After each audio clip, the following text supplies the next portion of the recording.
All right, let's look at a smart pilot. It's going to fly in the direction of 50 degrees north of east, wind to the west at 25 kilometers an hour, plane's airspeed of 80 kilometers an hour. For a smart pilot, the first vector that you draw is going to be the vector that the plane actually travels on. So label it carefully. And we're going to call that vector v. We're not quite sure how fast the plane is going to go. We need to take into account the wind. So for a smart pilot, if they wish to end up at the end of that first vector, then they need to fly their airplane into the wind. So we're going to angle our plane into the wind.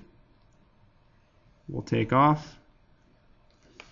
And we know the plane travels at 80 kilometers an hour. The smart pilot then lets their airplane be blown towards the destination at 25 kilometers an hour. We're also going to need to find theta, and that's going to allow us to find the heading, the angle that we actually have to point the plane at. In this specific example, it's going to be 50 degrees minus theta. So, using alternate interior angles, we need to find the other 50 degrees. I'm going to trace the large Z, and we can see that we have 50 degrees outside of the triangle. That's okay. I know that's going to leave me with 130 degrees inside the triangle. Now for smart pilots, S for smart, we're going to do just sine law.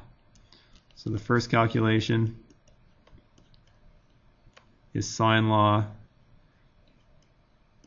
to find theta. There's my known pair for the sine law. And there's my unknown pair that I can use to find theta. And then once we find theta, we can do a second sine law calculation to find v. What you'll need to find before you get v is this angle in the corner. But once you know theta and you've got the 130 degrees, you know that angles in a triangle total 180, and you are off and flying.